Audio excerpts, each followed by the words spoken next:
आखिर मरते हुए कर्ण ने महादेव को क्या दिया? आखिर कौन सी वह शक्तिशाली शक्ति थी जो महादेव को कर्ण से प्राप्त हुई?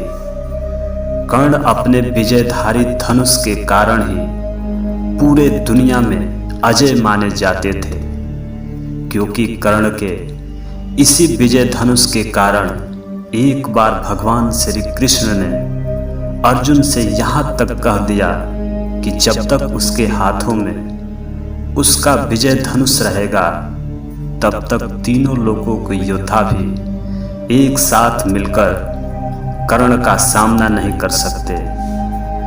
उसके बाद श्री कृष्ण ने कर्ण के अंतिम समय में परीक्षा लेने गए थे और दानवीर कर्ण ने अपने अंतिम समय में अपने सोने के दांत को तोड़कर भगवान कृष्ण को दे दिया था।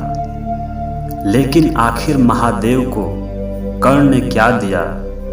कर्ण के विजय धनुष में ऐसी बहुत सी खूबियां थी जो अर्जुन के गांडीव धनुष में नहीं थी। विजय धनुष का निर्माण स्वयं विश्वकर्मा ने किया था।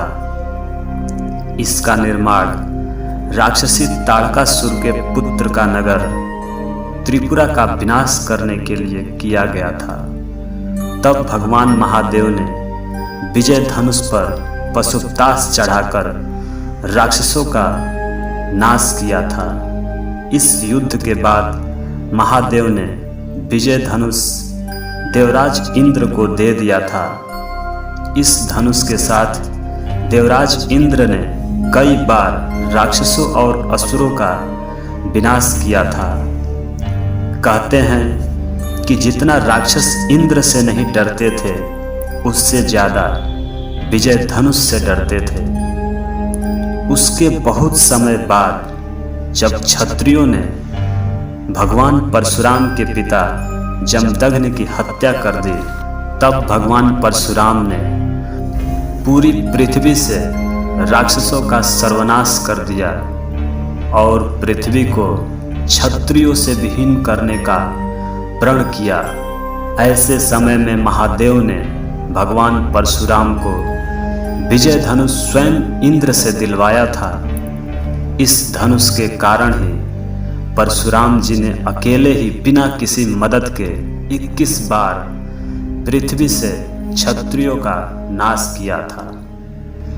कर्ण भगवान परशुराम के शिष्य थे और परशुराम कर्ण जैसे शिष्य को पाकर अत्यंत प्रसन्न थे। लेकिन कर्ण ने झूठ का सहारा लेकर भगवान परशुराम के शिष्य की पदवी हासिल की थी और इसी कारण परशुराम जी ने उसे युद्ध के समय धनुर्विद्या भूल जाने का श्राप दिया था।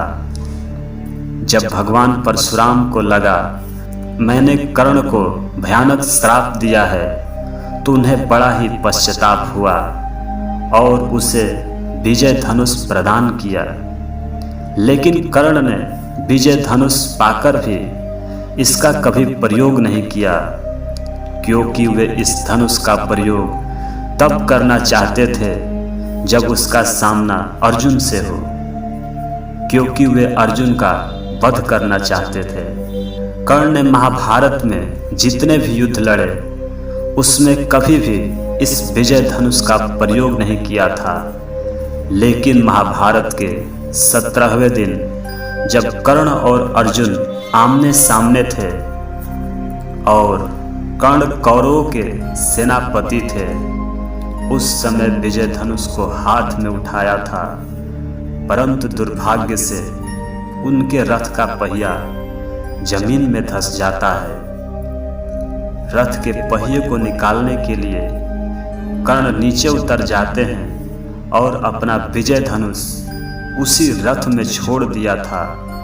इस बात को कृष्ण जानते थे कि यदि फिर से कर्ण ने विजय धनुष को उठा लिया तो उसे मारना असंभव हो जाएगा।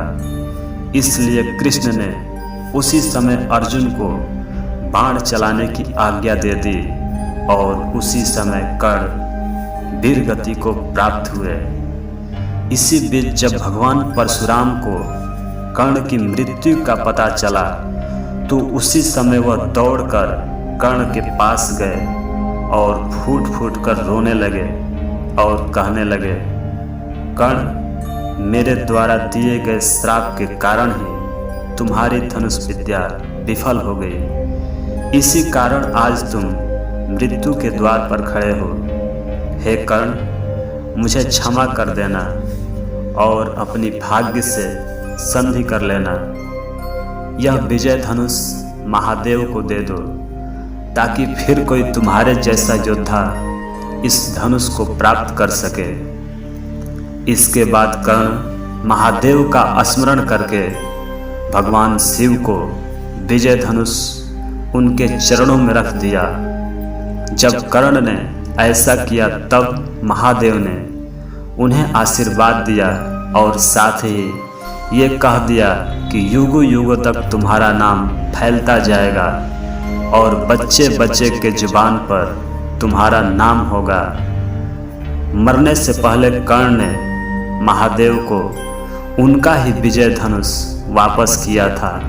तो साथियों, इस वीडियोज में इतना ही। मिलते हैं अगले प्रकरण में, तब तक के लिए धन्यवाद।